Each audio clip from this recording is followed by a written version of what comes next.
Tiago, deixa eu formular melhor. Me faltou uma boa formulação ao final do último segmento, pegando a linha sugerida pelo Caio.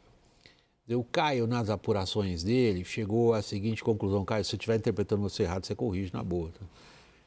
O governo brasileiro, no fundo, estaria satisfeito com uma ditadura machucada, em vez de um confuso, imprevisível, difícil processo sei lá o quê, que eventualmente levaria na Venezuela, um vizinho importantíssimo, a algum tipo de governo que o Caio comparou, nos piores pesadelos do atual Lula III, a um tipo de Javier Milei. Com o que o Brasil estaria, no seu interesse nacional, melhor servido na Venezuela, na perspectiva do governo brasileiro? Ao governo brasileiro interessa a inércia, né? Interessa interessa que a crise não escalone, interessa que a crise não se agrave, justamente porque a gente sabe o que isso provocaria, né? Foi mencionado aqui o número de imigrantes da Venezuela, por exemplo, todos os problemas econômicos que a ruína econômica da Venezuela nos últimos anos provocou naquele país, mas com efeitos também para a região, por exemplo, para a Colômbia, que tem tido nas últimas décadas uma relação econômica importante, comercial importante com a Venezuela.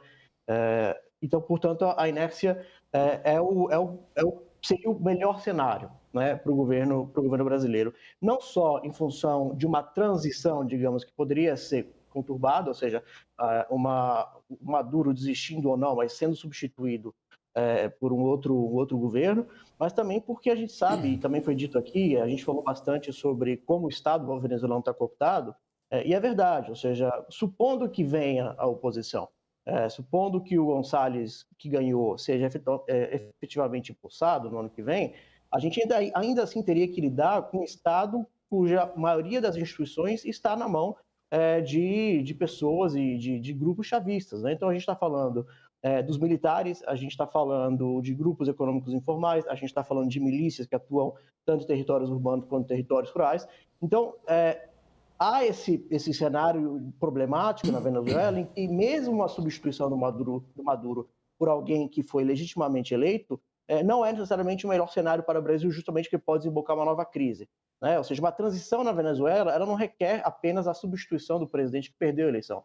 Ela requer que o país e as instituições venezuelanas sejam reconstruídas e reerguidas, algo que por si só é muito traumático e que por si só gera muita incerteza, e é essa incerteza que, ao meu ver, incomoda bastante o Brasil e tendo a crer que, portanto, a inércia, de fato, é o cenário preferido do governo brasileiro. No cenário político aqui doméstico, você tinha me pedido a palavra, Daniel, eu vi você rapidamente no vídeo. Foi isso? Estava me pedindo a palavra? Não, mas eu vou pedir para você assumir a palavra. É o seguinte, você está em condições de assumir a palavra? Pode falar, William, por favor. Ok. É que você está voltando de férias, pegar ritmo. É o seguinte, o dano político para o governo brasileiro em termos domésticos está sendo considerável. A gente vê não só uma desagregação do que seria, vamos dizer, não existe isso, mas há vozes influentes nos grupos de esquerda brasileiros notavelmente desapontadas como a coisa está caminhando. Como que o Brasil se posicionou lá fora, o que a ditadura do Maduro fez e particularmente o que o Lula disse hoje. Evidentemente a oposição no Brasil está nadando de braçada numa situação dessas. Existe algum tipo de postura hoje, nas suas conversas, em Brasília, de contenção de danos? Engraçado, William. Bom, só para explicar, tá, para o nosso telespectador, eu estava só avisando aqui a nossa editora-chefe, a Fernanda, que saiu finalmente aqui o detalhamento do corte de gastos que tinha um prazo até hoje, por isso aqui o meu gestual. Mas, William, houve em diversos lados, inclusive em alguns setores do próprio PT, mas principalmente do governo, um desconforto tremendo, até algum espanto com a nota que foi divulgada ontem à noite pela Executiva Nacional do partido. Nota aprovada por unanimidade, só teve ali uma ressalva, um voto, não foi nenhuma declaração à parte, mas um pedido de esclarecimento por parte do senador Humberto Costa. Mas isso é prato cheio, porque a Venezuela, e isso é um fenômeno que tem acontecido, acho que em toda a América Latina, para falar a verdade. E isso tem muita relação também com esse fenômeno da imigração da diáspora venezuelana. se converteu num tema muito candente em todo o debate público ali, extremamente polarizado de cada país. E o PT, ao divulgar uma nota como divulgou, dá uma munição tremenda para a oposição, para o PL, para o bolsonarismo e até para seus críticos dentro da própria esquerda, que a gente vai falar, não existe. O PSB, um partido de esquerda, Partido Socialista Brasileiro, criticou hoje essa posição do PT, assim como alguns deputados do partido.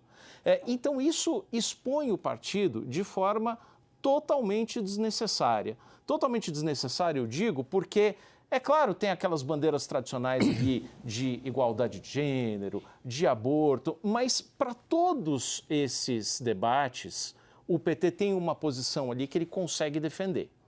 Para o caso de Maduro, fica muito difícil você dizer que ele foi reeleito e que a jornada transcorreu pacificamente, como foi a nota da Executiva Nacional. E lembrando que o PT encaminhou 2 observadores, vamos chamar assim, né? A Mônica Valente e o José Geraldo, né, que é um ex-deputado federal pelo PT, salvo engano, do Pará.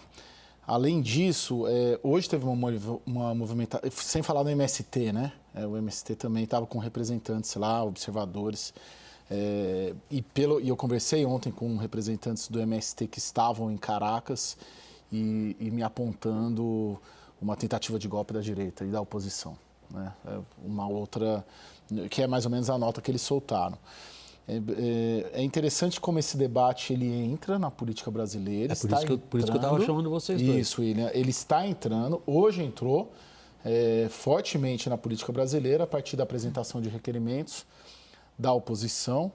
Eu sei de 2 requerimentos da senadora Tereza Cristina, na Comissão de Relações Exteriores do Senado, pedindo a convocação do Celso Amorim e da Glivânia, que é a nossa embaixadora do Brasil em Caracas, para prestar para prestar esclarecimentos no Senado. Além disso, acho que o senador Ciro Nogueira também apresentou, e o presidente da comissão, que é o Renan Calheiros, eu conversei com ele hoje, me disse que vai pautar todos os requerimentos.